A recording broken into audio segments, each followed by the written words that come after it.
Break के बाद एक बार फिर से आपका बहुत बहुत स्वागत है। बिहार विधानसभा के बाहर हम और विद्या मौजूद हैं। पहले चरण की वोटिंग 71 विधानसभा सीटों पर। इस बार बिहार विधानसभा में सरकार को लीड कौन करेगा? 71 सीटों पर उम्मीदवार तय कर देंगे, जो मतदाता हैं वो तय कर देंगे उम्मीदवारों की किस्मत। 10 बड़ी खबरें विद्या आपको बताएं, लेकिन उससे पहले आपको बड़ी खबर बता दें। आपसे बस 5 मिनट पहले प्रधानमंत्री मोदी ने ट्वीट कर दिया है, बिहार विधानसभा चुनावों में आज पहले दौर की वोटिंग है। सभी मतदाताओं से मेरा आग्रह है कि वो कोविड संबंधी सावधानियों को बरतते हुए लोकतंत्र के इस पर्व में अपनी हिस्सेदारी सुनिश्चित करें। 2 गज की दूरी का ध्यान रखें, मास्क जरूर पहने।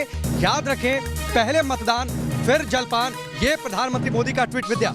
लेकिन 10 बड़ी खबरें इस वक्त की क्या है चुनाव को लेकर, बिहार चुनाव को लेकर, वो हम आपको बताते हैं। देखिए, सबसे बड़ी बात यह कि औरंगाबाद में आईईडी बरामद किया गया, जिसे डिफ्यूज कर दिया गया। जी हां, 2 आईईडी बरामद किए गए, उनको डिफ्यूज कर दिया गया। दूसरी बड़ी बात यह कि जगह जगह से ईवीएम के खराब होने की खबर मिली है। गया से खबर मिली और इसके अलावा कहां गया से खबर मिली है, सासाराम से मिली है। कई जगह ईवीएम खराब होने से वोटिंग रुकी है। लखीसराय से बूथ नंबर 168, 192 से बड़ी खबर मिली है।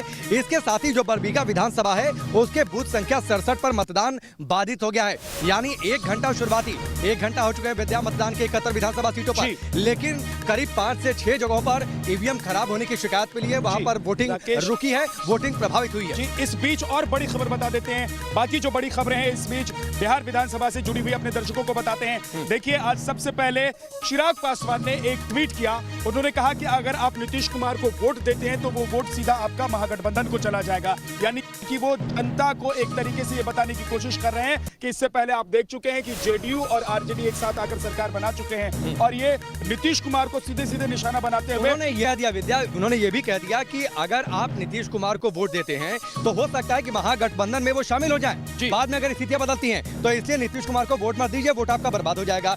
तेजस्वी यादव सामने आ गए, उन्होंने कह दिया कि मुद्दों पर आधारित चुनाव हो रहा है, इसलिए आप नई सोच नई सरकार, यानी उनकी सरकार नई सोच के साथ आएगी, इसलिए उनको वोट करिए। इसके साथ ही प्रधानमंत्री मोदी ने आपसे थोड़ी देर पहले वोटिंग की अपील कर दी है। हम भी आपसे अपील कर रहे हैं, 1 घंटे अभी बस बीते हैं।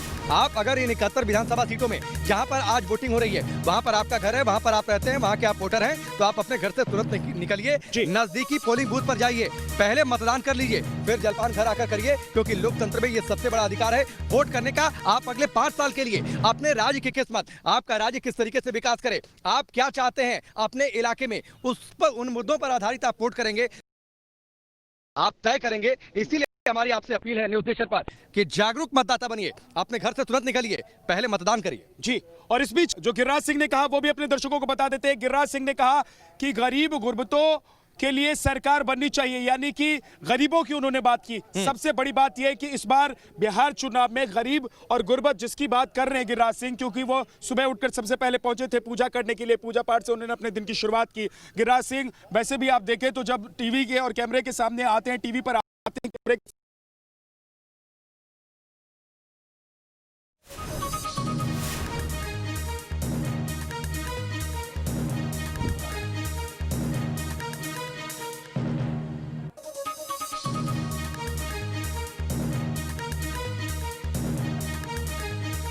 तो बिहार में इस वक्त फर्स्ट फेज की वोटिंग जारी है। आप देख सकते हैं कि लंबी कतारें इस वक्त लगनी शुरू हो गई है। ताजा तस्वीरें हम आपको दिखा रहे हैं। गिरिराज सिंह को भी आप देख सकते हैं, सुबह मंदिर गए थे, वो भगवान का आशीर्वाद उन्होंने लिया था और दावा किया था कि एनडीए बिहार में एक बार फिर से सरकार बनाएगी। तो आज 71 सीटों पर मतदान हो रहा है। 1066 प्रत्याशी अपनी किस्मत आजमा रहे हैं। 71 सीटों पर मतदान हो रहा है और कैसे बिहार में और पोलिंग स्टेशंस के बाहर मास्क का डिस्ट्रीब्यूशन हो रहा है, एक रिपोर्ट देखिए। कोरोना काल में वोटिंग की खास तैयारी। जो लोग पंक्ति में आएंगे उन्हें पंक्ति में पहले ही दिया जा रहा है ग्लव्स। हाथ में ग्लव्स पहनकर आपको इंटर करना है। सोशल डिस्टेंसिंग मेंटेन करते हुए आपको लाइन में खड़ा होना है। देखिए, जो चुनाव में लगी हुई तमाम पदाधिकारी हैं वो लोग सबसे पहले लोगों को ग्लव्स दे रही हैं। सभी को अपने हाथ में ग्लव्स पहन के जाना है। हर किसी को मुंह बांधे रखना है, मुंह पर मास्क लगाए रखना है और हर कोई ग्लव्स पहन के जाएगा अंदर। मैम, ये आप लोगों को ये दिया गया है, ये इस तरीके का इंस्ट्रक्शंस कि सभी लोगों को ग्लव्स के साथ जाना है, तो हर व्यक्ति को एक एक ग्लव्स पहन के जाना है, एक ग्लव्स सबको देना है। ठीक। तो देखिए, एक एक ग्लव्स सभी को देना है यहाँ पर। और किस तरीके से यहाँ जो 2 बूथ है, आप दोनों जगह देखिए किस तरीके से हर किसी को ग्लव्स पहने रहना है।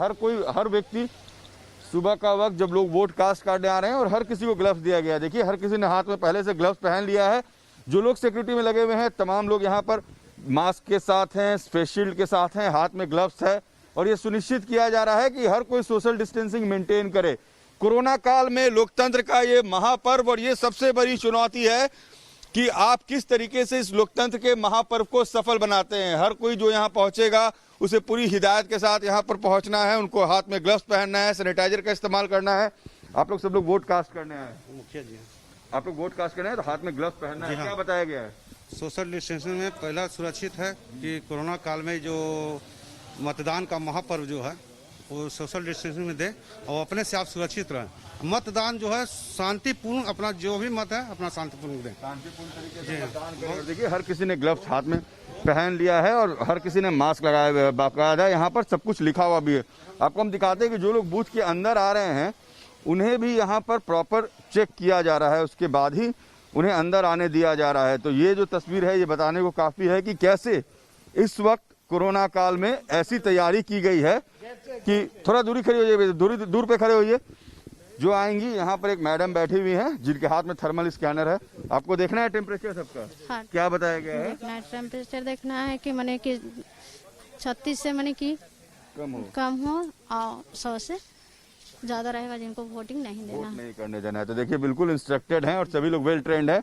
जो सिक्योरिटी पर्सनल्स लगे हुए हैं वो भी इस बात को सुनिश्चित कर रहे हैं कि कैसे कैसे वो लोग यहाँ पर जो लोग आए उनको सोशल डिस्टेंसिंग मेंटेन कराए। तो सुरक्षा तो होती ही है एक बात, लेकिन उसके साथ साथ जरूरत इस बात की भी होती है कि प्रॉपर तरीके से लोग वोट कास्ट करें। तो ये तस्वीर मसौढ़ी की जहाँ पर आपको हम दिखा रहे हैं कैसे इस वक्त वोटिंग को लेकर खास तैयारी।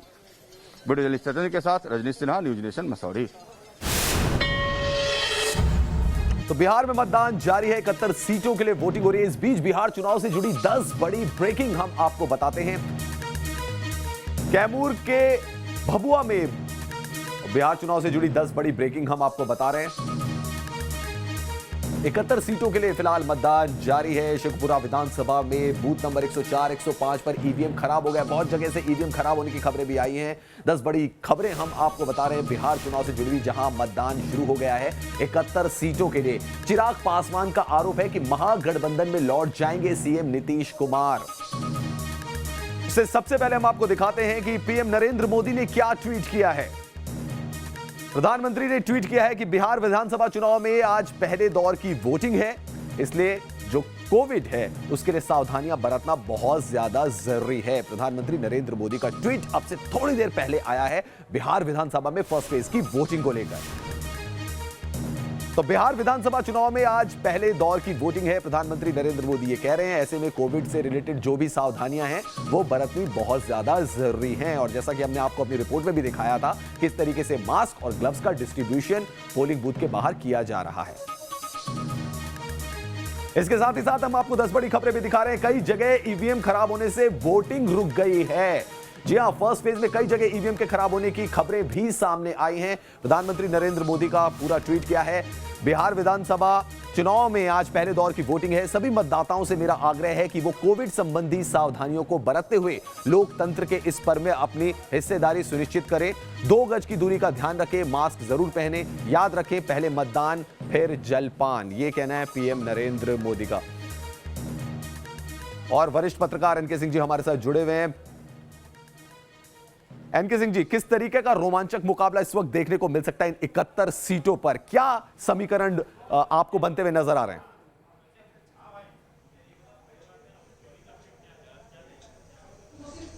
देखिए, जो इन 71 सीटों पे रहेगा वही बाकी बिहार के लिए भी रहेगा, क्योंकि कास्ट कंपोजिशन लगभग समान है। कुछ पॉकेट्स को छोड़ दीजिए तो लगभग समान है। लेकिन जो सबसे बड़ा मैसेज है, पहली बार ऐसा नहीं कि कास्ट खत्म हो गया है, लेकिन पहली बार वाकई रोजगार एक बड़ा इशू होके आया है। और एंटी एस्टेब्लिशमेंट जो सेंटिमेंट है वो पहली बार इस तरह से उभर के आया है। और उसका एक ही कारण है, माइग्रेंट लेबर। क्योंकि आप जानते हैं बिहार में एक बड़ा करीब 1.5 लाख करोड़ रुपया हर साल माइग्रेंट्स अपने घर भेजते हैं, बूढ़े माँ बाप के परवरिश के लिए भेजते हैं। वो रुक गया है, वो स्रोत रुका है। तो जब माइग्रेंट वहां वापस पहुंचा तो देखा कि हमारे पास तो रोजी रोटी खत्म हो गई है। उसकी नाराजगी बहुत ज्यादा है और नीतीश ने उस एरिया में बहुत कुछ किया नहीं। तो ये नाराजगी उसकी है जो कि आज रिफ्लेक्ट हो रही है मुझे लगता है कि यही वजह है कि तेजस्वी के भी सभाओं में भीड़ आ रही है। पहले ऐसा नहीं होता था, लेकिन अब तेजस्वी की सभा में जो भीड़ आ रही है इसका कंपोजिशन बिल्कुल अलग है। तो मुझे लगता है कि एक टर्निंग पॉइंट है और इसको वॉच करने की जरूरत है। क्या ये इतना है कि सरकार बदल दे या इतना नहीं है? अभी फर्स्ट फेज है, इसलिए अभी बहुत ज्यादा समझ में नहीं आ रहा है। क्या कुछ सेकंड बाद जी, लेकिन एनके सिंह साहब, एक सवाल मेरा आपसे ये है, एनके सिंह साहब, एक सवाल ये है कि क्या बिहार इस बार बदलने जा रहा है? क्या सिर्फ ये विधानसभा की बात नहीं कर रहे हैं हम, विधानसभा की तस्वीर भले ही बदले ना बदले, लेकिन बिहार में क्योंकि देखिए बड़ी संख्या में लोग यहां से निकलकर बाहर जाते हैं रोजगार के चक्कर में, तो इस बार अगर इतना बड़ा मुद्दा बिहार चुनाव में रोजगार है, तो आने वाले दिनों में क्या राजनीतिक दल हो चाहे नेता हो, इन सबको ये भी सोचना पड़ेगा कि बिहार में वो रोजगार पैदा कैसे करें, यहाँ के युवाओं को वो रोजगार दे कैसे?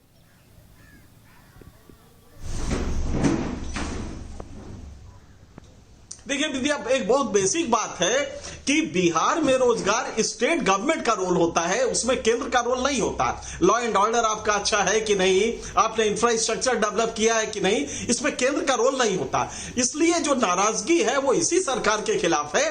और अगर ये लोकसभा के चुनाव की आप बात करें तो अभी भी ये मान के चलते हैं कि लोकसभा में कोई विकल्प और है ही नहीं है, इसलिए वर्तमान सरकार जो है उसके प्रति नाराजगी भी कम है। लेकिन स्टेट गवर्नमेंट के अच्छा वजह क्या है? आपने शराबबंदी की। एक कानून का बेसिक सिद्धांत होता है कि वो ला कभी ना लाए, वो कानून कभी ना लाए जिसको अमल में ना ला सकते हो। आपने शराबबंदी की, शराब पूरी तरह मिल रहा है, गुंडाई और बढ़ गई है क्योंकि 13 साल से 18 साल के लड़के यूपी से शराब लेके जाते हैं, बेचते हैं, अच्छा पैसा कमाते हैं और उसके बाद अपराध में आ जाते हैं। इसकी नाराजगी समाज में बहुत ज्यादा है कि आपने शराबबंदी करके पूरे समाज को दूषित कर दिया। शराब उसी तरह मिल रहा है, आप उसको रोक नहीं पाए। तो ये सारे कारण हैं। बिहार की जनता से जब हम मिल रहे थे, अभी जब हम बिहार की जनता से एनके सिंह साहब मिल रहे थे, बात कर रहे थे उनसे, और कैमरे के सामने भी वो खुलकर कहते हैं कि आपको अगर शराब चाहिए तो बताइए, यहां से हम ऑर्डर करेंगे और आधे घंटे के भीतर आपके हाथ में शराब होगी। फिर ऐसी शराबबंदी का क्या फायदा? तो कहीं ना कहीं ये भी एक मुद्दा और ये बात भी लोगों के जहन में, राकेश, कहीं ना कहीं लोगों के अंदर ये बात है कि शराबबंदी आपने की है तो शराब रुकी कहां बिहार में आने से? शराब तो बिहार में आ ही रही। शराबबंदी पर हम आगे चर्चा करें विद्या, लेकिन एक सवाल मैं एनके सिंह सर से पूछना चाह रहा था। एनके सिंह सर, अगर नौकरी बेरोजगारी की बातचीत आती है, आपने ठीक कहा कि पहली बार ऐसा हो रहा है कि नौकरी बेरोजगारी ये सबसे बड़ा मुद्दा बन गया, लेकिन बिहार के पूरे अगर इतिहास को देखें, मुझे लगता है आप आंकड़ों को और ज्यादा बेहतर तरीके से समझते होंगे, 46 से 48% से ज्यादा बेरोजगारी की दर रही है। वहां पर 10 लाख नौकरी की बातचीत की जाती है, वहां पर 19 लाख रोजगार की बातचीत की जाती है। आपको लगता है कि ये सब कुछ बहुत जल्द हो जाएगा? क्या ये एक बड़ा चुनावी लॉलीपॉप आपको नहीं लगता है?